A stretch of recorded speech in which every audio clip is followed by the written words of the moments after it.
యేసుక్రీస్తు నామంలో మీకందరికీ హృదయపూర్వక వందనాలు తెలియపరుస్తూ ఈ ఉదయం ఆత్మీయ ఆహారం అనే కార్యక్రమానికి ప్రేమపూర్వకంగా మిమ్మల్ని స్వాగతిస్తూ ఉన్నాను. బాగున్నారు కదూ? చాలాసార్లు మనం ఏదైనా సాధించినప్పుడు అబ్బా భలే సాధించాననేసి చాలా గర్వపడిపోతూ ఉంటాం. అంతేకాదు చాలామందికి ఇలాగా ఒకవేళ కొడుకో కావచ్చు, కూతురే కావచ్చు, మరి 10th క్లాస్, ఇంటర్మీడియట్ ఇలాగా చక్కగా వాడు పాస్ అయినప్పుడు అబ్బా ఎంత కష్టపడింది మా కూతురు, ఎంత కష్టపడాడు మా అబ్బాయి, అరే ఎంత చాకచక్యంగా ఇంటర్వ్యూలో నెగ్గాడో తెలుసా, ఇలా చెప్పుకుంటూ మనం చాలా గర్వపడిపోతూ ఉన్నాం.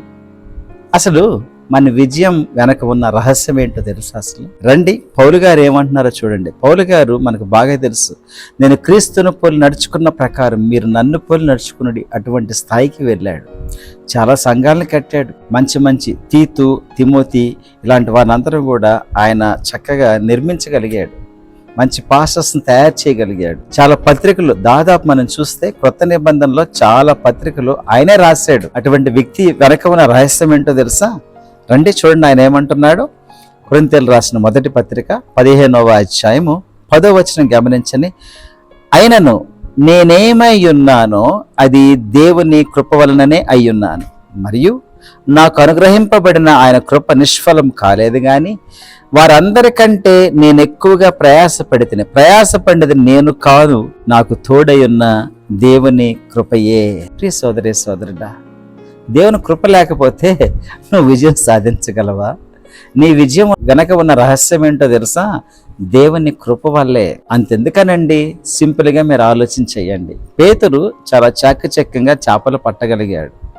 ఆయన బెస్తవాడు కాబట్టి చేపల్లో చాలా చక్కగా ఆయనకి ఎక్కడ ఏ చేపలు ఉంటాయో, ఎటువంటి పరిస్థితుల్లో ఎలాంటి చేపలు పట్టగలమో చాలా బాగా తెలుసు. ఒక దినాన ఏమైపోయింది, ఒక దినాన ఆయన కూర్చొని ఏమి పట్టలేక వలలు కడుక్కుంటూ ఉన్న సమయంలో యేసు ప్రభు అలాగ వచ్చి ఏమన్నాడు తెలుసా? పేతురు, నీ పడవను లోతునకు నడిపించి అక్కడ చేపలు పట్టడానికి వలవేయమన్నాడు. ఆయన అన్నాడు ఒక మాట, అయ్యా రాత్రంతా మేము ప్రయాసపడితే కానీ మాకేమీ దొరకలేదు, అయినను నీ మాట చొప్పున నేను వలవేస్తానని సెలవిచ్చి అలా వలవేసినప్పుడు విస్తారమైన చేపలు పట్టగలిగాడు. ఎందుకంటారు? చూడండి, ఇంకొక మాట మీకు వినిపిస్తాను. రోమీయులకు రాసిన పత్రికలో మనం చూస్తే 9వ అధ్యాయము 16వ వచనం, కాగా పొందుగోరు వారి వలనైనను ప్రయాసపడు వారి వలనైనను కాదు గాని కరుణించు దేవుని వల్లనే అగును. చూసారా? కాబట్టి దేవుడిని కరుణించకపోతే నీకు విజయం రాదు సుమా. దేవుడు తన కృపని ఎడల చూపించకపోతే నువ్వెప్పుడు జయించలేవు. కాబట్టి ఎప్పుడన్నా జయం పొందినప్పుడు దేవా ఎంత కృపనిచ్చావయ్యా, నీకు వందనాన్ని చెప్పాలి. ఆయన స్తుతి చెల్లించాలి. అయ్యా నీ వల్లనే నేను ఈ స్థాయికి వచ్చానయ్యా అని చెప్పాలి. పౌలు గారు చూసారా, ఎంత స్థాయికి వెళ్ళినా నేనేమై ఉన్నానో కేవలము ఆయన కృపను బట్టి అయి ఉన్నాను అని సెలవిచ్చాడు. ప్రియమిత్రమా, అటువంటి దీన హృదయం నీకుంటే ఇంకా కృపని దేవుడు ఎక్కువగా ఇస్తాడు. ఎవరికి కృపను అనుగ్రహిస్తానని సెలవిచ్చాడు? దీనత్వం ఉండేటువంటి వారికే కదా. దీనుడిగా నువ్వు ఉన్నట్లయితే దీనులకి ఆయన కృపను ఎక్కువ ఇస్తాడంట. అహంకారాన్ని ఎదిరించి దీనుడికి ఆయన కృపనిచ్చేటువంటి దేవుడు అంట. కాబట్టే మరి కృప పొందిన యోసేపు చిన్న స్థాయిలోనే, చిన్న వయసులోనే పెద్ద స్థాయిని అనుభవించగలిగాడు. ఫరో అంతటి వాడాయాడు. కాబట్టి జ్ఞాపకం చేసుకో, దీనుడిగా ఉన్న దావీదు గొలియాతుని చంపేసి సౌలు 1000 కొలదైతే దావీదు 10,000 కొలదనేసి ఘనత తీసుకురాగలిగాడు దేవునికి. కాబట్టి ఏది చేసినప్పటికీ కూడా మరి దేవుని కృపను బట్టే మనం ఉన్నామనే సంగతి మనం జ్ఞాపకం చేసుకొని ఎప్పుడు దేవుని మహిమ కొరకు మనం చేసేటువంటి వారంగా ఉండాలి. కాబట్టి ఆయన అంటాడు పౌలు గారు, మనం భోజనము చేసినా పానము చేసినా దేవుని మహిమ కొరకే చెయ్యాలి అని సెలవిచ్చాడు. కాబట్టి ప్రియమిత్రమా, నీ విజయానికి వెనక ఉన్న రహస్యము దేవుని కృపే. దేవుని కృపే. బాధలలో కూడా, మనకు శ్రమల్లో కూడా దేవుని యొక్క కృప మనల్ని ఎంతగానో ఆదరిస్తుంది. ఇదే పౌలు గారు ఆయన కర్చీఫ్లు పడితే చాలామంది రోగస్తులు బాగుపడ్డారు. ఆయన నీడకు కూడా చాలామంది మంచిగా అయ్యారు. అయితే ఆయనకి ఒక రోగం వచ్చినప్పుడు ముమ్మారు వేడుకుంటే ప్రభు ఏమన్నాడో తెలుసా, నా కృప నీకు చాలును అని చెప్పాడు. అంటే కృప ఎంత శ్రేష్టమైందో ఒక్కసారి నువ్వు గ్రహించు. కృపణ వల్లే మనం విజయం సాధిస్తాం. ఆయన కృపే లేకపోతే మనకు ఆరోగ్యం ఉంటుందా? ఆయన కృపే లేకపోతే ఈ భూమి పండుతుందా ఏంటి? నోవే.